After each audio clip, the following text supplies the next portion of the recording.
नमस्कार, मी कृष्णा सोनटक्के.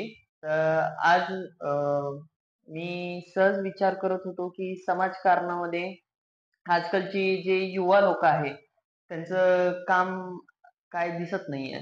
जे युवा पिढी आहे आजकालची, ती फोनमध्ये फक्त Instagram, YouTube आणि Facebookच बघत आहे. मग आज ज्या व्यक्तित्वाशी आपलं संवाद होणार आहे, ते व्यक्तित्व असे आहे, की ते खूपच अगोदरपासनं जेव्हा अक्षरशः ते 20-22 वर्षाचे होते तेव्हापासून ते समाजकारणात आहे. तर आज आपल्यासोबत आहे शेखरजी. शेखरजींचं काम माझ्या मते तर खूपच मोठं आहे. कारण त्यांनी अक्षरशः मंत्र्यांवरती आरक्षणासाठी आंदोलन जे करत होते, त्याच्यावर त्यांनी मंत्र्यांवरती भंडारा उधळला आणि जे काय म्हणू शकतो समाजकारण असो किंवा राजकारण असो, त्या सगळ्या क्षेत्रांमध्ये त्यांना नॉलेज आहे. तर नमस्कार सर. नमस्कार. तर सर सगळ्यात पहिलं माझा एक असा प्रश्न माझा पर्सनल प्रश्न आहे मला पडलेला, की तुम्ही खूप यंग एजपासनं समाजकारणात आणि राजकारणात आहात. याच्यामागे कारण काय? का? गेल्या 10 वर्षापासून मी चळवळीमध्ये आहे. शालेय जीवनापासून आपण डॉक्टर आंबेडकर युथ असोसिएशन मध्ये काम करत असताना विद्यार्थ्यांचे प्रश्न असतील किंवा इथल्या जे काही शिक्षणाचं असेल, शिष्यवृत्ती असतील किंवा ग्रामीण भागामध्ये बस सेवा नाही आहे. असे अनेक प्रश्न या ठिकाणी स्कॉलरशिपच्या जमा होत नाहीत. जे दलित समाज असेल किंवा ओबीसी असेल यांच्या स्कॉलरशिप वेळेवर जमा होत नाही. यासाठी शालेय कॉलेज जीवनापासून आपण या संघर्षात आहे. त्यामध्ये निवेदन देणे असेल किंवा पालकमंत्र्याला भेटून किंवा संबंधित प्रशासनाला भेटून अशा प्रकारे चळवळीतनं मी या ठिकाणी आलो आणि प्रत्येक जणाला असं वाटतंय किंवा डॉक्टर व्हावं. मी अवधानानं या क्षेत्रामध्ये वळलो गेलो. कारण फुले शाहू आंबेडकर जे काही महापुरुष होते, पुण्यश्लोक अहिल्यादेवी होळकर, त्यांनी जर स्वतःचं जीवन किंवा स्वतःचा जर स्वार्थ बघितला असता, स्वतः काहीतरी डॉक्टर व्हावं, वकील व्हावं, अशा प्रकारे जर विचार केला असता, तर त्यांनी समाज कधीच घडवला नसता, असं मला वाटतंय. त्यांच्या विचारावर, त्यांच्या पुस्तकी ज्ञानावर, त्यांचा विचार आणि त्यांचे चित्रपट मी बघत होतो. त्यामुळे त्यांची प्रेरणा मिळत गेली. त्यामध्ये भगतसिंग असतील, चंद्रशेखर आझाद असतील, अशा महापुरुषांचा मी अभ्यास केला. त्यामुळे या क्षेत्रामध्ये आलो आणि त्याचबरोबर अनेक चळवळी या गेल्या 10 वर्षाच्या कालावधीमध्ये अनेक रास्ता रोको असतील, शेतकऱ्यांना न्याय मिळवून देणे असेल, अशी कामं केलेली आहेत. तर समाजकारण ते राजकारण कसं काय झालं? खऱ्या अर्थानं समाजकारण हे राजकारणाची गुरुकिल्ली असते. त्यामुळं चळवळीमधनं काम करत असताना ज्यामध्ये आपल्या नामांतराची चळवळ असेल, त्यामध्ये जे काही तत्कालीन शिक्षण मंत्री होते विनोद तावडे, हे नाव अहिल्यादेवींचं नाव जर मिळालं तर जातीय तेढ निर्माण होईल. खऱ्या अर्थानं ज्या अहिल्यादेवींनी 12 ज्योतिर्लिंगाचा उद्धार केला, अनेक घाट बांधले, धर्मशाळा बांधले, त्याचबरोबर मशिदी देखील बांधल्या. अशा अहिल्यादेवींचं नाव जर दिलं तर कसं काय तेढ निर्माण होईल? हा प्रश्न माझ्यासारख्या सर्वसामान्य कार्यकर्त्याच्या मनामध्ये निर्माण झाला आणि त्यातनं ते सोलापूरमध्ये दौऱ्यावर असताना मी त्यांच्या स्टेजवर चढून काही मोजके काही पदाधिकारी, काही यशवंत सैनिक घेऊन त्या ठिकाणी त्यांच्या अंगावर भंडारा आणि नामांतराचं निवेदने भिरकवली आणि त्यानंतर सोलापूर विद्यापीठाला अहिल्यादेवीचं नाव मिळावं यासाठी मी सोलापुरातल्या अनेक समविचारी संघटनेचा पाठिंबा मिळावा. त्याचबरोबर विद्यापीठाला नामांतर अहिल्यादेवींचं व्हावं यासाठी विद्यापीठाला सर्वप्रथम जाऊन 23 ऑगस्ट त्या काळावर 2017 साली जाऊन त्या ठिकाणी बॅनर लावून त्या कुलूप लावून आम्ही नामांतर केलं होतं. अशा प्रकारे अनेक चळवळी करत असताना समाजकारण आणि राजकारण या दोन्ही गोष्टी जमायला पाहिजे आणि खऱ्या अर्थानं आपल्या जर समाजाचे जर प्रश्न सोडवायचे असतील तर राजकारणामध्ये आपल्या तरुणांनी आपल्यासारख्या होतकरू मंडळींनी यावं असं माझ्या डोक्यामध्ये आलं.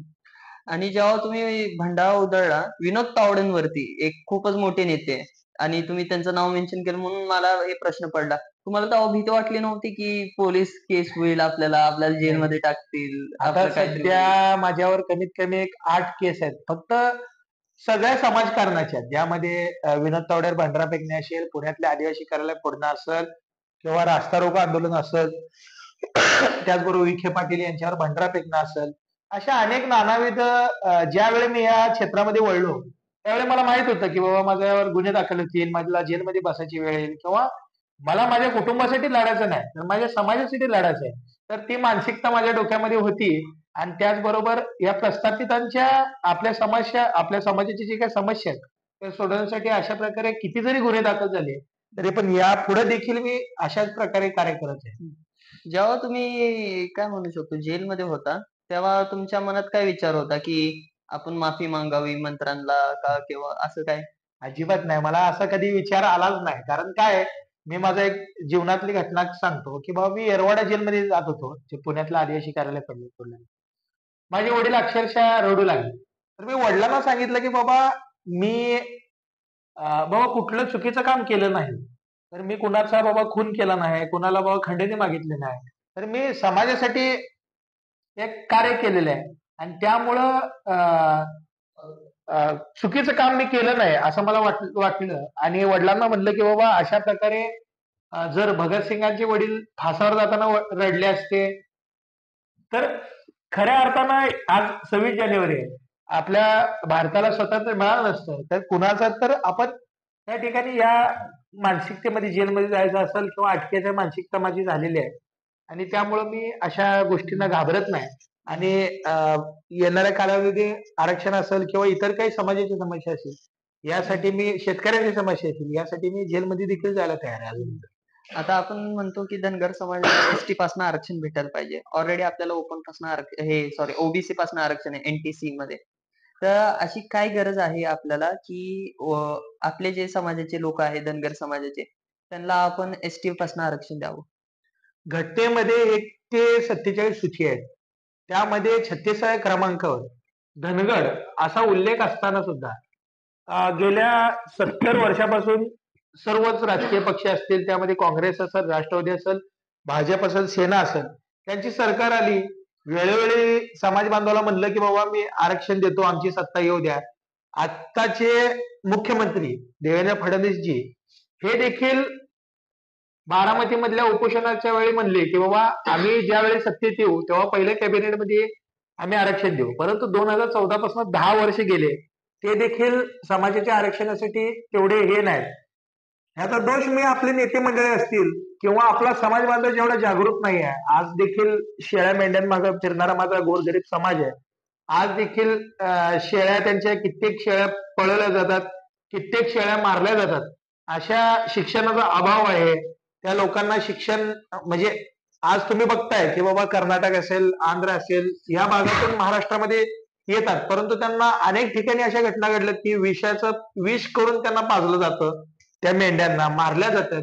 अशा प्रकारे दुर्दैवी घटना घडतात. त्यांच्या पोटाची खळगी बाळगणं खूप मोठी गोष्ट आहे आजच्या ह्याच्यामध्ये.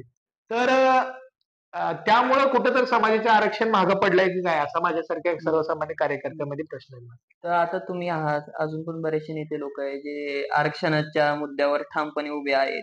तर पुढचा प्लॅन काय असणार तुमचं म्हणजे? खऱ्या अर्थानं समाजाला जो जो समाज आज आपला समाज जो आहे महाराज यशवंतराव होळकर असतील, संगोळी रायांना आज त्यांचं पुण्यतिथी आहे. त्याचबरोबर मल्हार होळकर असतील, अहिल्यादेवी होळकर असतील, अशा महापुरुषांचा आपण औलाद आहोत. त्यांचं रक्त आपल्या धमन्यामध्ये सळसळतंय. खऱ्या अर्थानं परमपूज्य डॉक्टर बाबासाहेब आंबेडकरांनी म्हणलं होतं, की जो समाज आपला इतिहास विसरतो, तो समाज आपला इतिहास कधीही घडू शकत नाही. तर त्या अर्थानं मी तळागाळामध्ये, वाड्या-वस्त्यामध्ये धनगर समाजाच्या जे काही वाड्या-वस्त्या आहेत, त्यामध्ये जाऊन मी समाजाला जागृत करून आपल्या महापुरुषांचा इतिहास त्यांच्यापर्यंत पोहोचवून आणि आपण राजे होतो, हे लोकांपर्यंत जोपर्यंत मी पोहोचवेल, तर त्यावेळी जन आंदोलन जनतेतून पेटवण्यासाठी आम्ही तयार आहोत आणि रस्त्यावरची लढाई असेल किंवा न्यायालयीन लढाई असेल, त्यासाठी आपण सर्वतोपरी प्रयत्न या सर्व समाज बांधवांच्या महाराष्ट्रातील तमाम धनगर समाज बांधवांच्या वतीनं आम्ही प्रयत्न करू येणाऱ्या कालावधीमध्ये, अशी मी ग्वाही देतो. आता जेव्हा इलेक्शन झाली विधानसभेची, हायेस्ट आमदार ह्यावेळेस धनगर समाजाचे आले. मागच्या वेळेस 19ला 1 आमदार निवडून आलेला, त्यावेळेस 7 आमदार निवडून आले. तर तुमच्या मतेने मी हे का विचारतोय कारण तुम्ही पण इलेक्शन लढली आहे. तुम्हाला माहिती आहे की इलेक्शनमध्ये माहोल कसं असते, इलेक्शन लढताना काय गरजेचं आहे, काय नाही. तर आताची जी युवा पिढी आहे, ही राजकारणात यायला जरा टाळती आणि मेनली आपले जे धनगर समाज आहे, धनगर समाज काय म्हणू शकतो, एक गरीब बरेचसे जण आहे आपले. तर ज्यांना जे गरीब धनगर आहे आणि त्यांना पुढे जायचं राजकारणात, त्यांना काय तुम्ही सल्ला द्याल? खऱ्या अर्थानं अनेक दिवसापासून मी मागणी करतोय, की बाबा जातनिहाय जनगणना झाली पाहिजे. जेणेकरून आपली संख्या किती आहे? आता दक्षिण सोलापूर असेल किंवा पंढरपूर असेल, मंगळवेढा असेल, अशा काही भागामध्ये गंगाखेड असेल, महाराष्ट्रातील 40 विधानसभा मतदारसंघामध्ये अशी परिस्थिती आहे, की धनगर समाजाचे निर्णायक मतदान आहे आणि त्या ठिकाणी समाजाचे आमदार होऊ शकतील. तर माझी अशी मागणी आहे, की बाबा जितनी जिसकी संख्या भारी म्हणजे एखाद्या समाजाचं जेवढे संख्या आहे, त्या पद्धतीनं त्यांना त्या ठिकाणी आपलं प्रतिनिधित्व मिळालं पाहिजे. जेणेकरून आता मराठा समाज असेल किंवा धनगर समाज असेल किंवा इथला मुस्लिम असेल, ओबीसी असेल, इथला गोरगरीब समाजाला देखील त्या ठिकाणी प्रतिनिधित्व मिळालं पाहिजे. यासाठी सगळ्यांनी जातनिहाय जनगणना असेल, अशा प्रकारे आपण प्रयत्न करावा असं मी विनंती करतो. आणि येणाऱ्या पिढीला मी एवढंच सांगतो, की खऱ्या अर्थानं शिकलं पाहिजे, संघटित झालं पाहिजे आणि आपल्या समाजाचे प्रश्न सोडवण्यासाठी आज तुम्ही बोलताय, की बाबा आज आपले 7 आमदार आहेत, 7 आमदार आहेत. तर 1956 साली डॉक्टर बाबासाहेब आंबेडकरांनी 17 आमदार निवडून दिले होते. तर खऱ्या अर्थानं आपले 7 जरी जवळ ज्यावेळी आपले 30 आमदार ज्यावेळी या महाराष्ट्राच्या विधानसभेमध्ये निवडून जातील, त्यावेळी खऱ्या अर्थानं आपला समाजाचा प्रश्न सोडवण्यासाठी कारण 2 कोटी समाजाचं प्रतिनिधित्व 7 ते 8 आमदार करू शकत नाही, असं मला वाटतंय. आणि नक्कीच सर्व आमदारांना देखील विनंती करतो आणि समाजाला देखील आपल्या माध्यमातून विनंती करतो, की जास्तीत जास्त ताकदीनं आपण समाजाचे प्रश्न असतील किंवा इथल्या गोरगरीब सर्वच आजपर्यंत तुम्ही विचार करता पाहिजे. गणपतराव देशमुख साहेब असतील किंवा आनंदराव देवकते असतील. एका समाजाचा कधीच विचार केला नाही. अहिल्यादेवीने देखील एका समाजाचा विचार केला नाही. तर माझी अशी विनंती आहे, की बाबा आपल्या मतदारसंघातील लोकांना न्याय देण्यासाठी सर्व आमदारांनी प्रयत्न करावा एवढीच मी आपल्या माध्यमातून विनंती करतो. तर आता जे आपण म्हणू शकतो, की तुम्ही इलेक्शन लढली. तर तेव्हा आता उत्तमराव जानकर आहे, धनगर समाजाचे नेते आहे, आमदार आहे. त्यांचं असं म्हणणं आहे, की इलेक्शन बॅलेट पेपरवर घ्यावी, ईव्हीएमवर न घ्यावी. तर याच्यावर तुमचं काय मत आहे? खऱ्या अर्थानं मी स्वतः 2019 असेल, 2024 या दोन्ही विधानसभेमध्ये लढलो आणि गेल्या वेळेस मला जी मतं होती, त्यापेक्षा यावेळेस कमी झाली.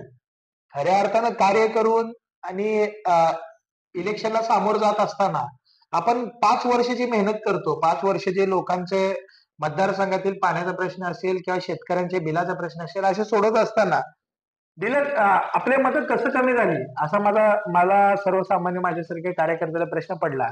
आणि खऱ्या अर्थानं महाराष्ट्रातील चित्र जर बघितलं तर जे काही महायुती आहे त्यापेक्षा महाविकास आघाडीला जास्त सीट भेटील असं सगळ्यांचा अंदाज होता. परंतु आज मला सांगा महाराष्ट्रामधला मराठा समाज जरांगे पाटलांच्या आंदोलनामुळे नाराज आहे.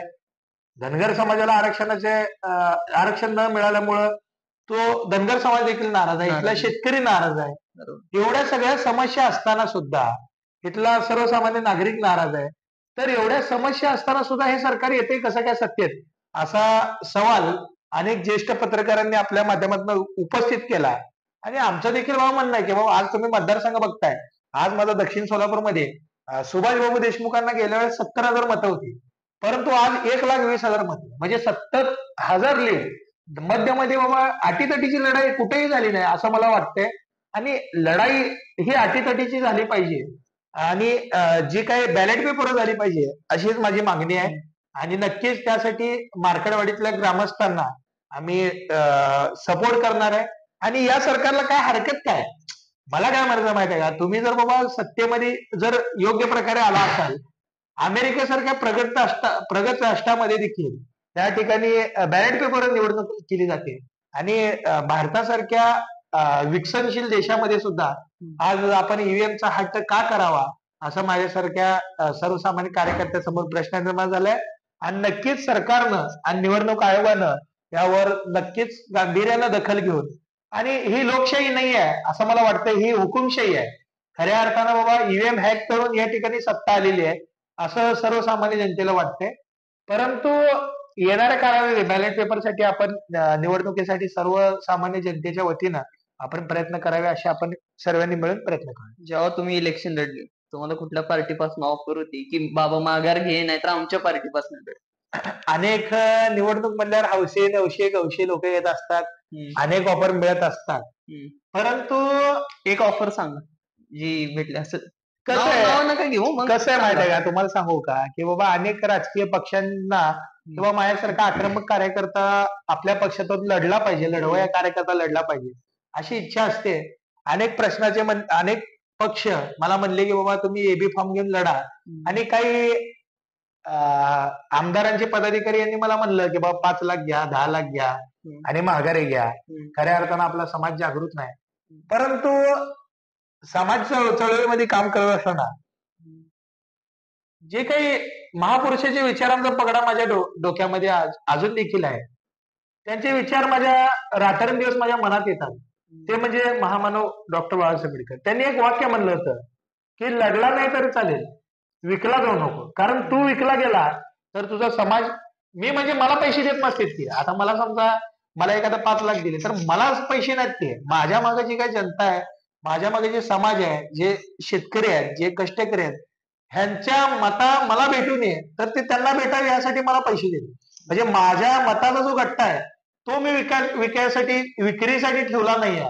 खऱ्या अर्थाने मी स्वाभिमानाने निवडणुकीला सामोरं जाणारा कार्यकर्ता आहे. आणि येणाऱ्या कालावधीमध्ये किती पण देखील प्रयत्न होऊ द्या, परंतु या जनतेसाठी, या शेतकऱ्यांसाठी आणि समाजासाठी मी शेवटच्या श्वासापर्यंत न विकला जाता, खऱ्या अर्थानं आज मला विचार करतोय की बाबा आज न विकला आज तुम्ही विचार करता किंवा न विकला जाणारा नेता पाहिजे, तर माझी अशी मागणी आहे किंवा न विकला जाणारा मतदार देखील पाहिजे. खऱ्या अर्थानं कुठे तर बाबा इलेक्शन आल्यानंतर 200-500 रुपयाने मटण आणि दारूची बाटली आणि एक मटणाची ताटली अशा प्रकारे न विक्री होता, जो काही आपल्या सर्वसामान्य जनतेमध्ये आपला सर्वसामान्य कार्यकर्ता आहे, जो आपल्या हाकेला देतो. आज मला सांगा, किती मतदारसंघातले आमदार आपल्या हाकेला आपल्या एका फोनवर फोन उठतात, परंतु माझ्यासारखा एक सर्वसामान्य कार्यकर्ता कधीही अर्ध्या रात्री कुठल्याही मतदारसंघातला माणूस मला फोन करू द्या, माझा मेंढपाळ फोन करू द्या, मी त्या ठिकाणी जाऊन आज किती तर घटना आज महाराष्ट्रामध्ये आज सोलापूर जिल्ह्यामध्ये जिथं घटना घडेल त्या ठिकाणी मला पहिल्यांदा फोन येते की मी माझा अभिमान म्हणण्यापेक्षा माझा एक ज्या ठिकाणी अन्याय घडल त्या ठिकाणी बाबा शेखर भाऊ असं असं या ठिकाणी मेंढपाळांना हल्ले झालेत, तेव्हा या ठिकाणी बाबा गरीब एक कष्टकरी शेतकरी कुटुंब आहे आणि त्यांचा बाबा शिक्षणाचा खर्च उचलायचा आहे, तर त्या ठिकाणी मला बोलवलं जातं. समाजातले जे दानशूर लोक आहेत त्या माध्यमातून मी त्यांचे प्रश्न सोडवण्याचा काय अधिकार आहे, त्या माध्यमातून मी प्रश्न सोडवण्याचा नक्कीच प्रयत्न करेल आणि प्रामाणिकपणे करेल. कारण माझ्या प्रामाणिकपणाला महत्व आहे आणि त्यामुळे मी ते प्रामाणिकपणा कधीही सोडणार नाही आणि कधीही विकलं जाणार नाही. अनेक वेळा मला ऑफर आल्या आणि अनेक ऑफर मी धुडकूस लावल्या. तर अशा प्रकारे ऑफर देणाऱ्याला जे आता माहित आहे की ह्याच्या पुढं ह्याने विकला जात नाही असं त्याला वाटतंय आणि आता तर ऑफर येणं पण बंद झाले. अरे! तर सर, जेव्हा तुम्ही विधानसभा लढलेली त्यावेळेसची लेटेस्ट 24 तुमच्या विरुद्ध धनगर कॅन्डिडेट पण होते. तर ते टॅकल कसं करणार, म्हणजे कसं केलं तुम्ही? कारण माझेच नातेवाईक तुमच्या विरुद्ध होते. कसं आहे की ज्यावेळी रणांगणामध्ये आपण उतरलं जाते, हं, श्रीकृष्णाने अर्जुनाला शब्द दिला होता की आपल्या विरोधामध्ये कोण लढतंय, आपल्या विरोधात जो आहे तो शत्रू आहे. हं, तर त्या पद्धतीनं रणांगणामध्ये ज्यावेळी उतरलं जातं हं, त्यावेळी आपल्या अशा काही गोष्टी न बघता मला असं म्हणायचं आहे की बाबा ज्या धनगर नेत्यांना बाबा विधानसभेमध्ये लढायचंय, हं, तर त्यांनी गेल्या 5 वर्षापासून आज 5 वर्ष आहेत. 5 वर्ष त्यांनी काम करावं, अहिल्या जयंती करावी किंवा जे काही महापुरुष आहेत आपले भीमाबाई होळकर असतील, मल्हार होळकर असतील, त्यांचा थोडासा अभ्यास करावा आणि समाजासाठी संघर्ष करावा. आमचा समाज एवढा जबरदस्त आहे, एवढा चांगला आहे की ज्या ठिकाणी मी इलेक्शन लढलो, अनेक गावातनं आमच्या गोरगरीब महिला असतील खुरपून खुरपून असेल, मेंढ्या पाडून एका तर कार्यकर्त्याने मला स्वतःची मेंढी विकून, शेळी विकून त्या ठिकाणी मला 30,000 रुपयाची मदत केली. अशा प्रकारे कार्यकर्ते भरपूर म्हणजे धनगर समाजाचे अतिशय प्रामाणिक समाज, अतिशय भोळा-बावडा समाज आहे. तर माझी अशी नेत्यांना विनंती आहे की बाबा तुम्ही समाजाची सेवा प्रामाणिकपणे करावी आणि समाज देखील बाबा आपल्या मागे 100% तेवढ्याच ताकदीनं राहतोय, असा मला वैयक्तिक अनुभव आहे. आणि ज्यावेळी मी विखे पाटलावर भांडरा पेकलो होतो, त्यावेळी पूर्ण महाराष्ट्रामध्ये या ठिकाणी त्याचं वारं गेलं आणि अनेक ठिकाणी त्यांचे पुतळे जाळले गेले. समाजामध्ये जागृती आहे, परंतु प्रामाणिकपणे लढणारा एक सच्चा कार्यकर्ता, सच्चा नेता या ठिकाणी समाजामध्ये तयार झाला पाहिजे, अशी अपेक्षा खंडेराय याच्यातून प्रवृत्त करतो. तर धन्यवाद सर, तुम्ही आमच्यासोबत एवढं छान संवाद केला. आमच्या बोलण्यावर तुम्ही इथं आलात, आम्हाला खूप चांगलं वाटलं. धन्यवाद सर. धन्यवाद, खूप खूप आभारी.